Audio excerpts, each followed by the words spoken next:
Dito ka lang, Brad ha. Harangin muna natin muna dun sa unahan, Brad. Baka makapunta pa sila dito.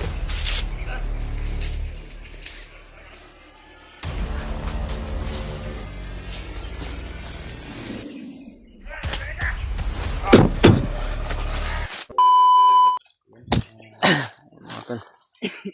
Isang mga gandang araw sa inyong lahat yan mga tol.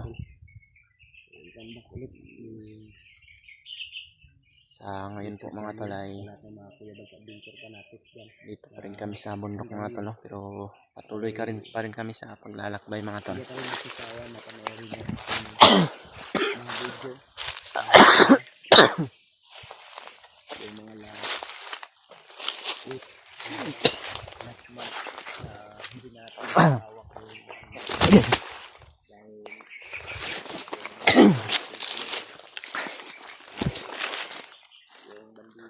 Ngayon po mga tol ay nag-iintay po kami sa location na ito mga tol, sapagkat si Commander Bangkil mga tol at si Jacob ay umalis sila, sapagkat si Kuya Bads kagabi mga tol ay nahimatay mga tol dahil sa sobrang gutom, tapos sumuka siya ng maraming dugo.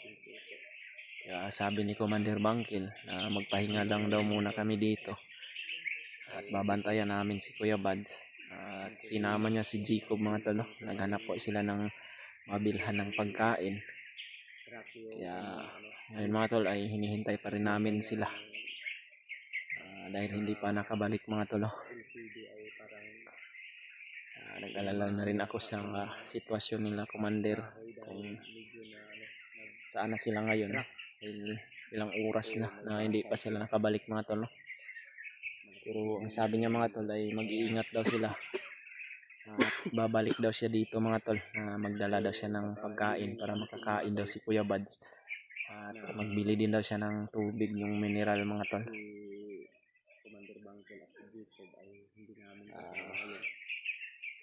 Hindi man natin kuhan mga tol, pero nakapag-desisyon na talaga si Commander Bangkil na umalis siya para bumili ng pagkain mga tol.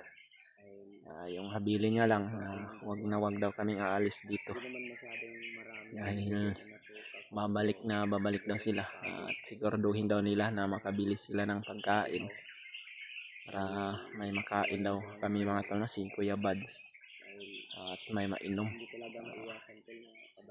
Sobrang nagpapasalamat talaga kami kay Commander Bangkil mga tol.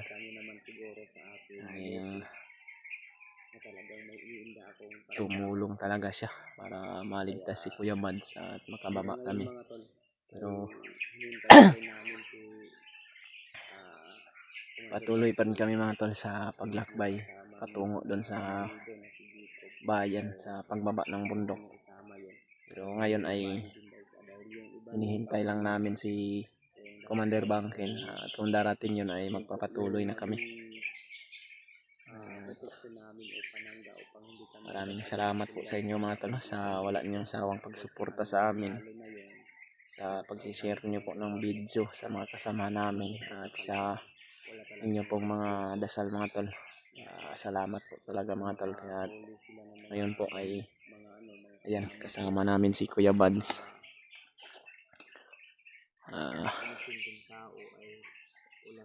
Kailangan talaga mga tol na maibaba namin to siya sa mas lalong madaling panahon, sapagkat delikado rin kung magtatagal kami dito sa bundok, sapagkat marami talagang mga kalaban na naghahanap sa kanya mga tol, kay Commander Bangkil, sa amin. Dahil gusto nila kami na matrap kami dito sa bundok at mahuli nila nang hindi daw kami makababa. Kaya hindi namin alam mga tol kung ligtas ba kaming makababa, pero may tiwala naman kami kay Commander Bangkil mga tol. Sabi niya idadaan niya daw kami doon sa mga safety na lugar, pero hindi talaga maiwasan mga tol na may mga kalaban. Pero ang importante si Commander Bangkil ay taos puso talaga na tumulong mga tol.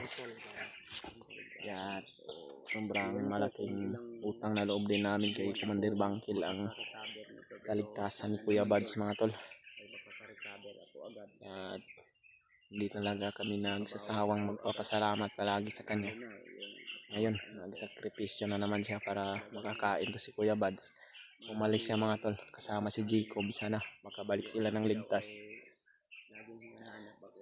Ngayon kaming tatlo lang ngayon magkasama dito mga tol, si Edward.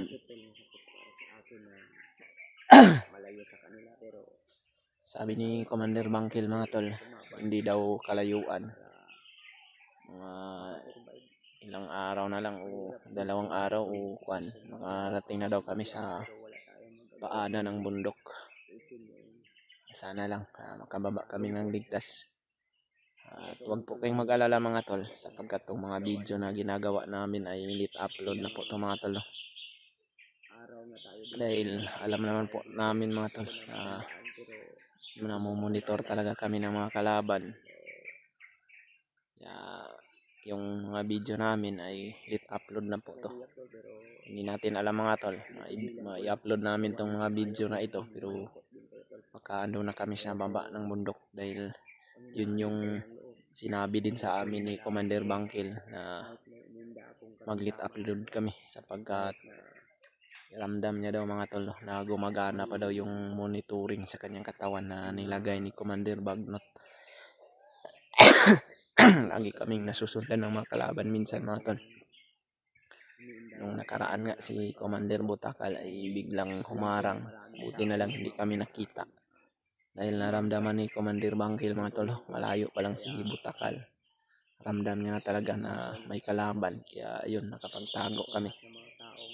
Dumaan kami doon sa area kung saan hindi maraming ang kalaban. Salamat po talaga mga tol. Nagbagong buhay si Commander Bangkil. Siya pa naman yung isang tao na sobrang kalaban ko noon mga tol. Pero hindi natin alam mga tol, yung tao pala na pinaka-mortal nating kalaban ay pagdating pala ng panahon ay makakatulong din pala sa atin. Pagdasal na lang talaga mga tol na magbago yung mga tao na laging naninira sa atin. Hindi natin alam pagdating ng panahon sila din pala yung makakatulong sa atin. Papasalamat din tayo mga tol.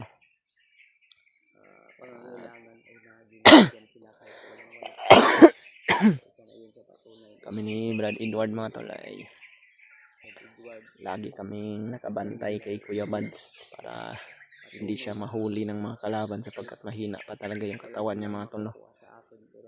Si Noah naman mga tol, yung alaga ni Kuya Bads ay babalik din kami ng bundok mga tol sakaling makababa kami, makapag-relax kami ng ilang araw doon. Hindi kami magtatagal mga tol, babalikan namin yun si Noah. Dahil mas kailangan din kasi ng alalay ni Kuya Bads na makababa siya, kaya hindi kami nakapag-focus doon sa sitwasyon ni Noah ngayon mga tol. Kailangan lang muna namin tong ibaba si Kuya Bads mga tol. Makababa kami doon kung hindi pa kakayanin ng katawan ni Kuya Bads ay mauna na lang kami ni Brad Edward sa pag-akyat kung sino man yung makasama namin na sasama. Kaya yun po yung desisyon namin mga tol.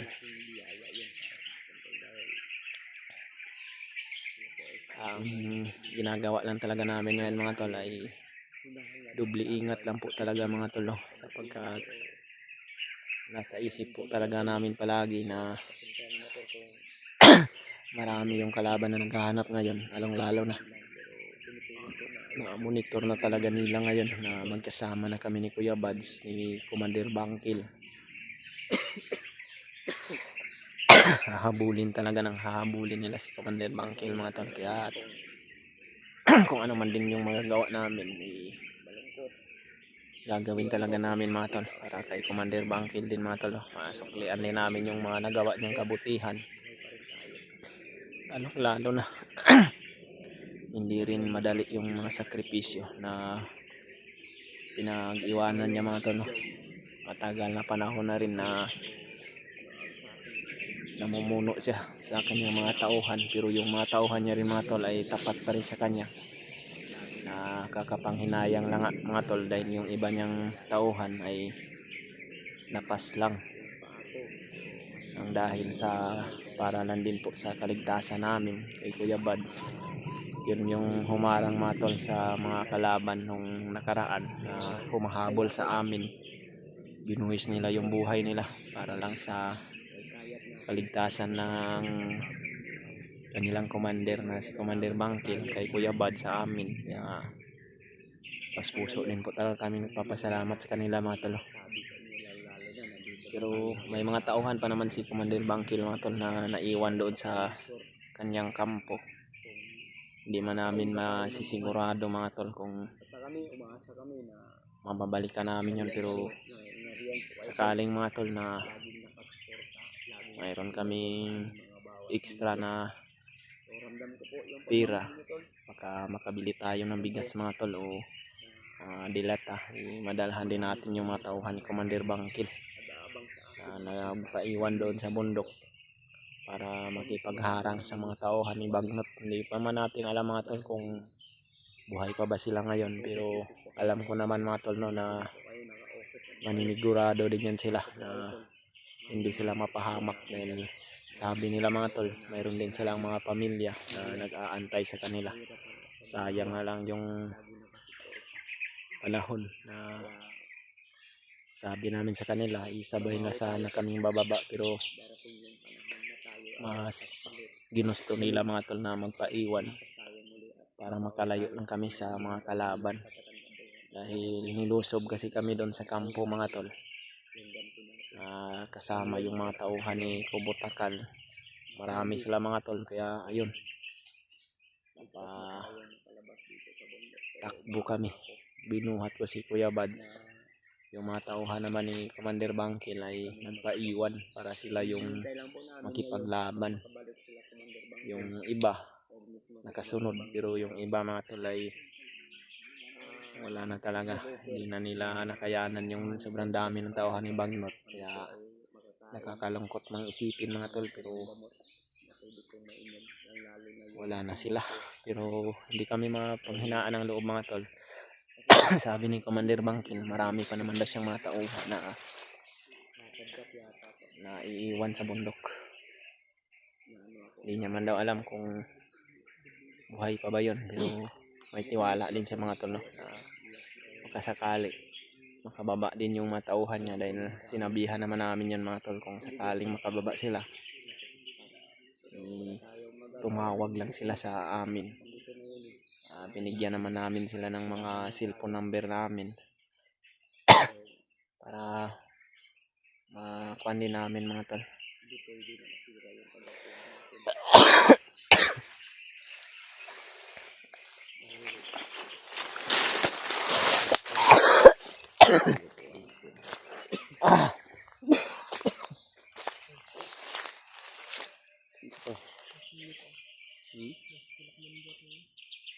Parang may sigaw, Brad.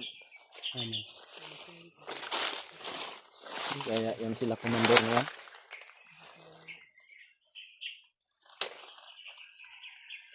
Ito nga pigilan Brad na maging emotional.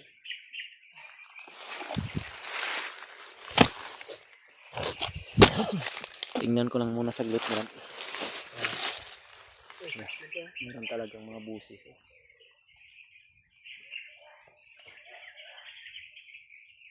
Ito na naman yung mga kalaban ba? Pandudo na ba? Iwan na tuloy ito ba?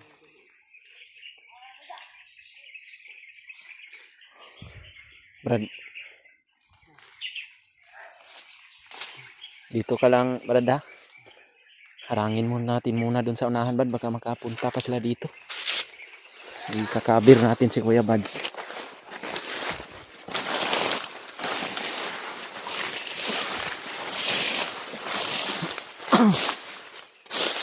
Mga kalaban na naman natin nakakarating nato.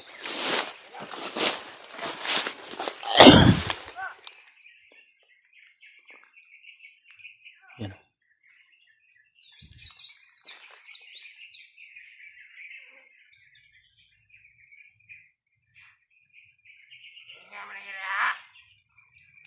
Yan mga tol.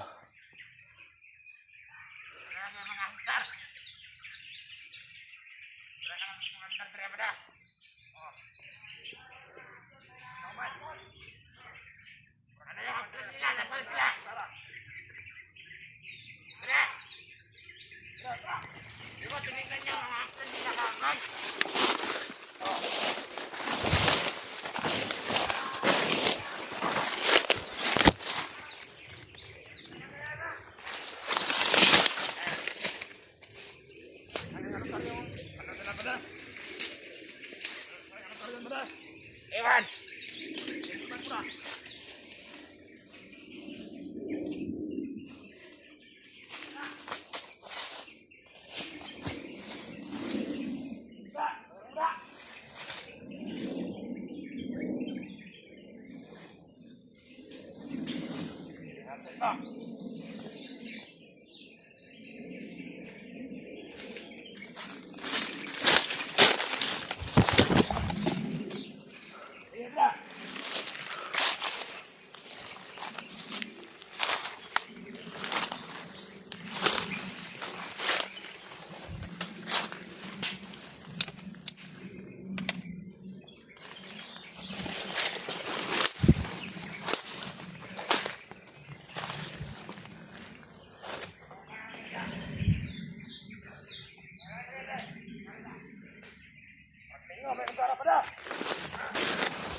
Marami sila bro. Yung iba doon dumating oh. Ay doon dumaan.